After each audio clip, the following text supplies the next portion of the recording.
இன்னைக்கு நீங்க கேட்ட கேள்வி என்னன்னா, முன்னாடி இருந்ததை விட இப்போ வாழ்க்கை நாட்கள் வந்து ரொம்ப குறைஞ்சிருச்சு, ஆரோக்கியம் குறைஞ்சிருச்சுங்கிறீங்க. உண்மைதான். அதுக்கு காரணம் வந்து முன்னாடி மாதிரி நம்முடைய இயல்பான மனநிலையில இல்லை.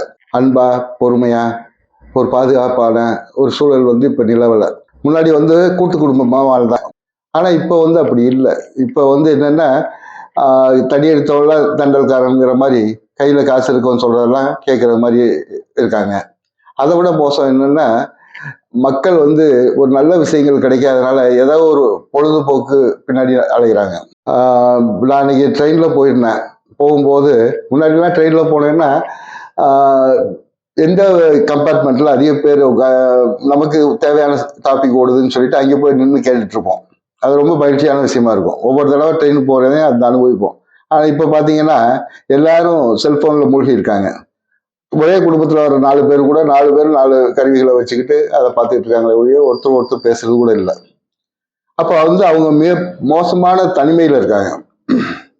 அவங்களுடைய அன்பை வந்து பகிர்ந்துக்கிறதுக்கு யாருமே இல்லை, சரியான சூழலும் இல்லை, வாய்ப்புகள் இல்லை அப்படிங்கிறது இந்த இது காமிக்குது. நம்ம என்னதான் வசதி வாய்ப்புகள் இருக்கு அப்படின்னு நினைச்சாலும், நிறைய இந்த சொசைட்டி மாடர்ன் ஆயிடுச்சு, நிறைய பேர் அவ்வளோ பழகிறதுக்கு வாய்ப்பு இருக்கு அப்படின்னாலும், உண்மையில ஒருத்தருக்கு ஒருத்தர் அந்யோன்யமான ஒரு மகிழ்ச்சியான உறவுகளோ நட்போ இந்த உலகத்துல இல்லை. இப்ப முன்னாடிலாம் ஆண்களா இருக்கட்டும் பெண்களா இருக்கட்டும் எல்லாருக்குமே ஒரு நல்ல நட்பு வட்டம் இருக்கும். வீட்டில் இருக்க பெண்கள் கூட பக்கத்து வீடுகளில் வந்து அன்பா பேசுவாங்க, ஒருத்தர் பகிர்ந்துக்குவாங்க கருத்துக்களை. நிறைய செய்திகள் வந்து உடனுக்குடனே கைமாறி போகும். ஆனா இப்ப பாத்தீங்கன்னா பக்கத்து வீட்டுக்காரங்களை பார்த்து சிரிக்கிறது கூட கிடையாது. அதிகபட்சம் சண்டை சச்சரவு தான் இருக்கு.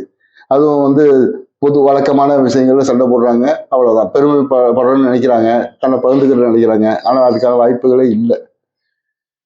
அப்ப இந்த மாதிரி சூழல்ல இருக்கும்போது எப்படி வந்து ஒரு நல்ல உறவுகள் நல்ல விஷயங்கள் வந்து போய் சேரும்?